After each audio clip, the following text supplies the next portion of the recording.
Welcome back to the deep dive. Today we are on what I'd call a critical mission.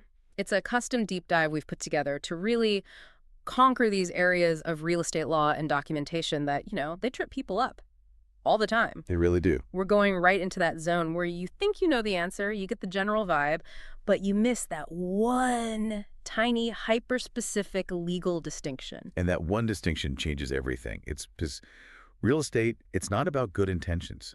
It's built on incredibly precise legal language. You confuse one word for another, say acceptance for acknowledgement, and the whole legal status of a deal can just flip. So what we're doing today is training your brain to see the contract not just as an agreement, but as a series of legal switches. Which switch makes the deal happen? Which one is just for the paper trail? And which one is totally out of your hands because it depends on, external reality. Yeah. So we've taken your source material and we've really distilled it down into 7 core concepts. Think of it as a boss cheat code for understanding these documents. I like that. A boss cheat code.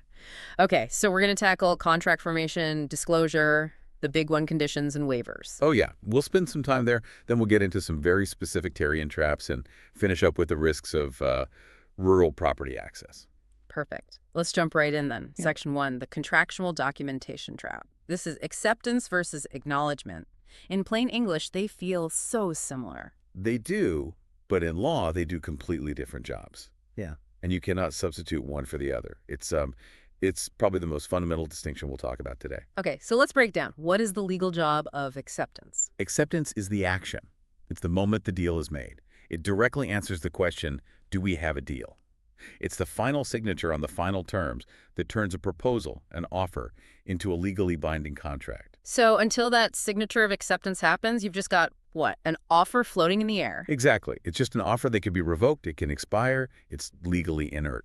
Acceptance is the spark that brings the contract to life. That's the moment of formation. Okay, the spark. So then what is acknowledgement? If acceptance is the main event, what's this other signature for? Acknowledgement is purely administrative. It's all about the paper trail. It answers a totally different question. It asks, did you receive the thing I sent you? Or I'm confirming I got my fully signed copy. It's a receipt. A receipt? That's a great way to put it. So one action makes the law, the other just confirms the paperwork was delivered. You've got it. And the confusion happens because in practice, they often happen very, very close together. So they look like one step. But legally, they're 2 distinct moments in time. Okay, walk me through an example. The counteroffer scenario is probably the clearest one. Perfect. So a buyer sends an offer.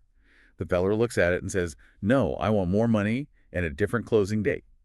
They send back a counteroffer. Right. And by sending that counter, they've killed the original offer. Now the ball is back in the buyer's court. Precisely. The buyer now looks at that counteroffer. If they agree to the new price and date, they sign it. That signature is the acceptance. And boom! At that exact moment, you have a deal. It might still have conditions, but the agreement itself is legally formed. It is formed. The deal is alive.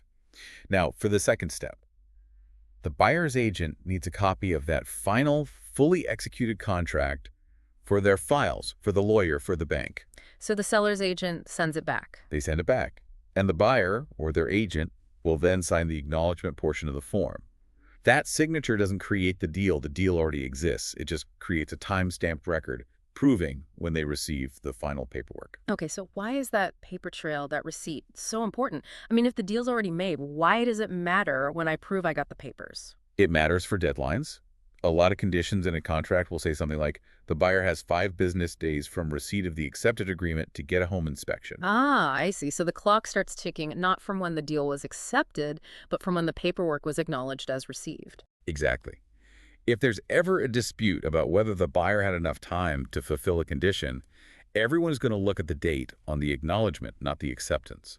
It's crucial for administering the terms of the contract you just made. So let's play this out. A really fast-moving market. An agent gets an acceptance emailed at, say, 10 p.m. Okay. They see it, but don't reply. Then at 11:30, the seller gets a better offer and tries to revoke their acceptance. Can they do that?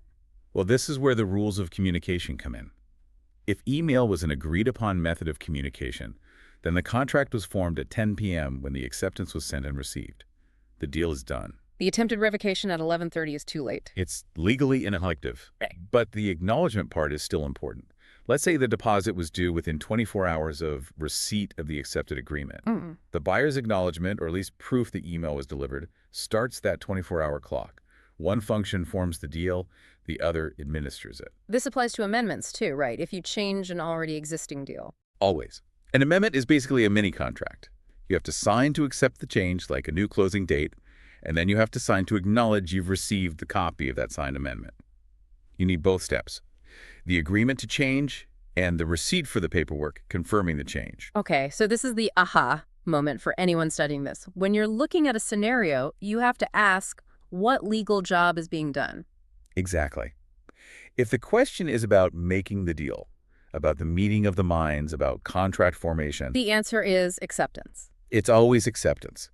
But if the question is about proving delivery, about confirming you got a copy of something, a disclosure, a form, Then it's acknowledgement. It's the paper trail. Don't confuse making the deal with delivering the receipt for the deal.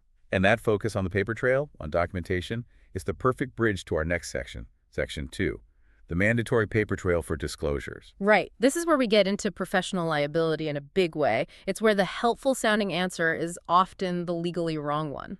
The sources are, let's say they're very blunt about this. They basically say verbal promises or verbal disclosures are worthless from a contractual standpoint.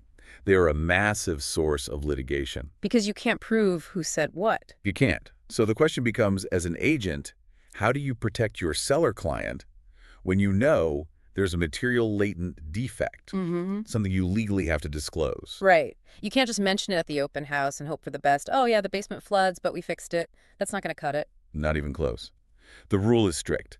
If the seller has a duty to disclose something, and you, as their salesperson, know about it, you must disclose it to every single buyer who shows interest. Hmm. But just saying it isn't enough. It's about the paper trail again. It's all about the paper trail. Hmm.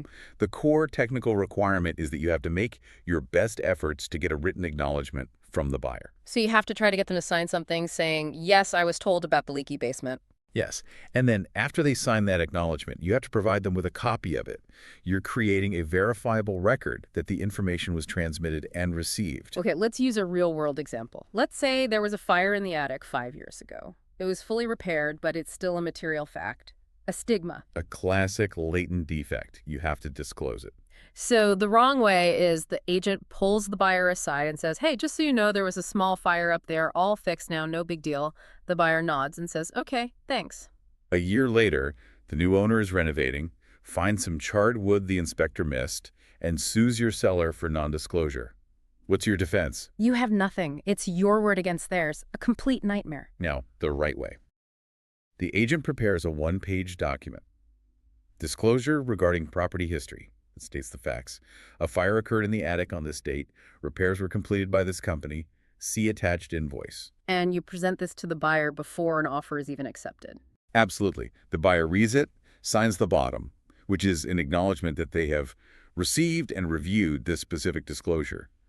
You then give them a copy of that signed form. Now, if they sue, the seller's lawyer just pulls out that signed paper. And the case is likely over. The document proves the buyer had full knowledge before they committed to the purchase. The paper trail is your shield. It's your client's shield. This is why on any exam, you have to be so careful. The options that sound nice, like explain it clearly to them or make sure they understand verbally. They're traps. Explaining it is part of good service, of course. Yeah. But it is not the legal requirement for mitigating risk. The answer that protects everyone is always the one that involves getting it in writing, securing that written acknowledgement. And that best efforts part is important too, right? What if Yeah. the buyer just refuses to sign it? You can't force them, but you document your attempt. You'd make a note in your file. Presented written disclosure to buyer X on this date at this time. Buyer reviewed but declined to sign acknowledgement. Then you'd still send them the disclosure itself via a trackable method, like email. So you have proof it was sent. You document everything. Okay, so documentation is key for formation. It's key for liability, which brings us to the big one, the boss level concept, as you called it. Section 3, understanding conditions and waivers. This is definitely where we get into the weeds. And it's where most mistakes are made because, as you said earlier, not all conditions are created equal. You have to be able to tell the difference between an ordinary condition precedent, a waiver, and a true condition precedent. If you mix those up, you could sink a deal. Or you could advise a client to proceed on a deal that's legally impossible. The stakes are incredibly high.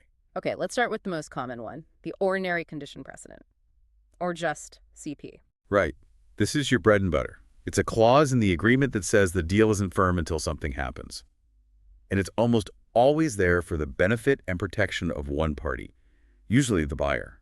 We're talking about the classics. Condition on financing, condition on a satisfactory home inspection, condition on the buyer's lawyer reviewing the agreement. Exactly. And here's the defining feature of a normal CP. They are, for the most part, buyer-controlled. The language is often subjective, satisfactory to the buyer and the buyer's soul, and absolute discretion. So it's up to me, the buyer, to decide if my financing is satisfactory. It is. And because you control whether you're satisfied, you also control that condition.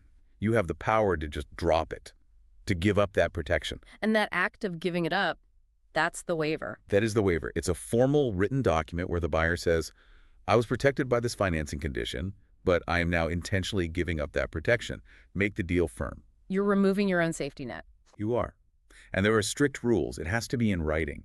It has to be delivered to the other side before the time limit on the condition expires. If your condition expires at 5 p.m. on Friday and you deliver the waiver at 5:01, you might be too late. The deal could be dead. Let's quickly touch on the difference between a waiver and a notice of fulfillment, because they both make the deal firm, but they're not the same thing. A very important distinction. A notice of fulfillment, or NOF, says the condition was met as written. My condition was to get financing, and I got it. The condition has been fulfilled. Whereas a waiver says, I'm dropping the condition by choice. Maybe I didn't get the financing I wanted, but my parents are giving me the money. Or maybe I'm just taking a huge risk and hoping I get financing before closing. I'm waiving the condition. I'm not saying it was fulfilled. Right, and this matters for liability. If you submit an NOF for financing, you're making a statement of fact. I have the financing. If you submit a waiver, you're making a statement of intent. I'm proceeding without the protection of this condition. And this is where the risk coaching for the agent comes in. This is a huge liability point in the source material. What if a buyer wants to waive their financing condition to win a bidding war? That is the classic high-risk scenario. The salesperson has an absolute non-negotiable duty to advise that buyer of the consequences. Sure. Catastrophic. If you waive that condition and then your financing falls through before closing, you are in breach of a firm contract. You will lose your deposit. That's almost a guarantee. And that's not all, is it? Not even close. The seller can then sue you for any damages they incur. If they have to relist the property and sell it for $50,000 less, they can sue you for that $50,000, plus their legal fees and other costs. It can be financially devastating. So as an agent, you have to have that conversation, and you have to document it. You have to document it. You need something in writing, an email, a note, something that shows you, explain the risks of losing the deposit and being sued, and that you advise them to seek independent legal advice. If they choose to go against your advice, you need their instruction in writing. Okay, that's the ordinary buyer-controlled condition. Now, let's tackle the boss level, the true condition precedent, the TCP. Right. The TCP is what I call the you can't waive reality condition. I like that. Its defining feature is that its fulfillment depends entirely on something a third party does, something that is completely outside the control of both the buyer and the seller. They can't force it to happen, and they can't decide it doesn't matter. So this isn't about my personal satisfaction with a home inspection. This is about what? This is about the fundamental legality or possibility of the transaction itself. The absolute clearest example is in new construction. An agreement to buy a condo in a building that hasn't been built yet is conditional on the developer successfully registering the subdivision or condominium plan with the municipality. The municipality is the third party. The municipality is the third party. If they don't give their approval, the legal lots or units you contracted to buy, they don't exist. They can't be legally transferred. And it doesn't matter how much the buyer wants the condo or how much the developer wants to sell it. Doesn't matter at all. If the city says no, the deal is impossible. That approval is a true condition precedent. Another common one could be severance, the ability to legally divide a piece of land. That depends on a committee of adjustment, a third party. Okay, and this leads us to the most important rule, the non-waiver rule. This is the critical takeaway. The rule is absolute. You cannot use a waiver for a true condition precedent. Wait, not at all. even if the buyer is a sophisticated investor and says, I understand the risks, the severance isn't approved yet, but I'll waive the condition and close the deal anyway. They cannot do it. It's Yeah. legally impossible. They're trying to waive a requirement of the law, not a protection in their contract. A waiver in that situation is a legally meaningless piece of paper if the TCP is not fulfilled by the deadline. The deal just dies. It dies automatically. The agreement becomes null and void, and the deposit must be returned to the buyer in full.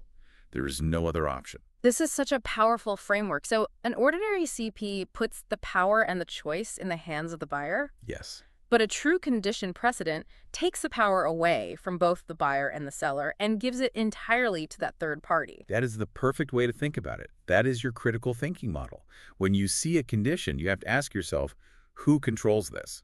If the answer is the buyer's personal satisfaction, like with an inspection, It's an ordinary CP. It's almost certainly waivable. if the answer is a government body or a condo board or the land registry office, It's a TCP. It is not waivable. rare. The deal lives or dies based on that third party's decision. No waiver can save it. So if an agent gives the wrong advice here, say they tell a client they can waive a TCP. It's a massive liability. The client might spend money on legal fees or appraisals thinking they have a firm deal, only for it to collapse when the TCP inevitably fails. The agent gave faulty advice that led to a financial loss.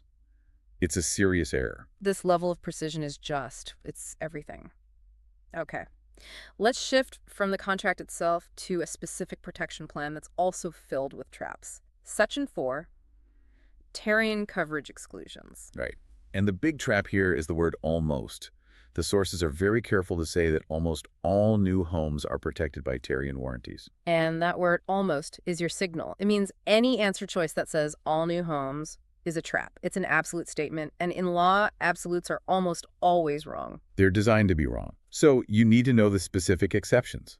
The specific situations where a newly built house is not covered by Terrian. The first one is pretty straightforward. The owner-built home. Yes, if you build a home for yourself to live in, acting as your own general contractor, Yeah. that home is explicitly excluded from mandatory Terrian enrollment. Why is that? Because the whole point of Terrian is to protect consumers from professional builders.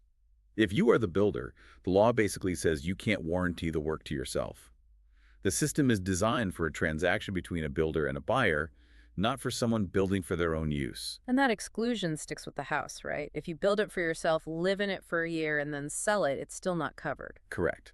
The intent at the time of construction is what matters. Now, the second exclusion is much more technical. This is the one that's pure exam bait. The existing foundation rule. The existing foundation rule. Yeah. This deals with the gray area of what counts as a new home. If a builder tears down an old house but leaves the foundation and builds a new house on top of it, is that a new home for warranty purposes? And the law gives a very specific numerical answer. It does. It all comes down to a percentage. A home built on an existing foundation is generally excluded from Terrian coverage if more than 40% of the linear measurement of the original foundation walls remains.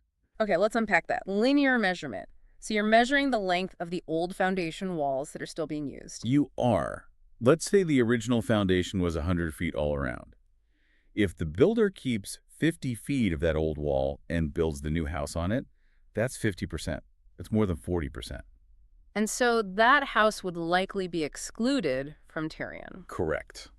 The government sees that as more of a major renovation than a truly new build from the ground up. But if the builder only kept, say, 30 feet of the old wall, 30%, that's less than the 40% threshold. So that home would require Terrian enrollment. Yes, because it's considered substantially new. That 40% line is the specific hard and fast rule you have to know. The professional risk here is obvious. You're representing a buyer. They think they're buying a brand new house with a full warranty, but it was built on 60% of an old foundation. It's not enrolled and nobody checked. And when the roof starts leaking in year 2, they discover they have no warranty protection. Yeah. They're going to look directly at their agent and ask, why didn't you know this? It's a critical piece of due diligence. So the takeaway is reject absolutes about Terrian, know the owner-built exclusion, and memorize that very specific 40% linear measurement rule. Absolutely. Okay, so we've handled contracts, warranties. Let's change gears and location. Let's go to the country. Section 5, the specifics of rural access and easements. This is what our sources call the urban assumption trap. If you work in a city, you just assume every property has road access. You don't even think about it. You don't. The road is just Right. there. It's public. It's maintained. But in rural or cottage country, making that assumption is one of the most dangerous and costly mistakes you can make. You can't assume access. You have to verify it. Because you can end up with a property that's legally landlocked. It might look like there's a charming little path to get to it, but that path could be crossing someone else's private land, or more commonly, crown land. And what's the specific rule if the only way to get to a property is by crossing government-owned crown land? The rule is that you must have a legal, registered easement or right-of-way. Just because people have been using a trail for 50 years doesn't make it a legal access point. Verbal permission is worthless. It has to be official. And the government body you have to deal with for this is? The Ministry of Natural Resources and Forestry, the MNRF, they control access over provincial crown lands. Let's define an easement clearly. It's not ownership of that strip of land you're crossing. Not at all. An easement is a non-possessory right. You have the legal right to use the land for a very specific purpose, usually just for getting to and from your property. Ingress and egress. It's like having a key to your neighbor's back door, but you're only allowed to use it to walk through their kitchen to get to your own backyard. You can't stop and make a sandwich. That's a perfect analogy. And it's also important to know that while easements usually run with the land, meaning they transfer to the next owner automatically, they aren't always permanent. If the government builds a new public road that gives you direct access, the original need for the easement over crown land disappears, and the easement itself can be extinguished. So given how high the stakes are, a property with no legal access is practically worthless. What is the mandatory due diligence for the salesperson? You absolutely must advise your buyer client to put a condition in their offer. A condition that gives them time to do their due diligence and get written confirmation of continued legal access. You can't just take the seller's word for it? Never. The trap answer, the wrong approach, always sounds something like, oh, don't worry about it, everyone's used that road for years. And the sources call that not defensible. Because it isn't. Historical use does not automatically create a legal right, especially on crown land. The correct professional approach is to demand proof. Show me the registered easement. Show me the written confirmation from the MNRF. And protect your buyer with a condition until you have that proof in your hands. It just comes back to that central theme again and again. If it's not written down, if it's not registered, if it's not verifiable, it's a massive risk. It is. So we've covered a lot of ground here, from the first signature on a contract to the dirt road leading to a cottage. Let's do a quick recap. Let's run through that boss cheat code one last time, the 7 key concepts we've broken down. Let's do it. Number 1. Acceptance. That's what creates the contract, the formation. Number 2. Acknowledgement. That's the paper trail, the receipt.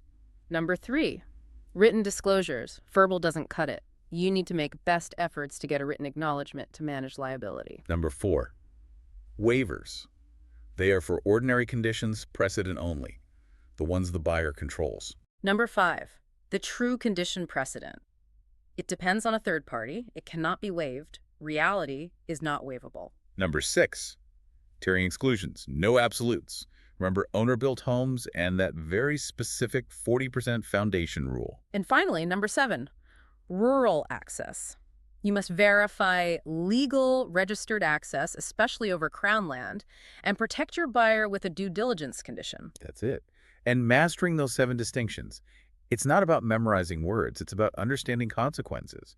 Mistaking an acknowledgement for an acceptance changes when the deal is legally binding. And mistaking a regular condition for a true condition precedent, it just changes who has the power, the buyer or some outside force you can't control. Exactly.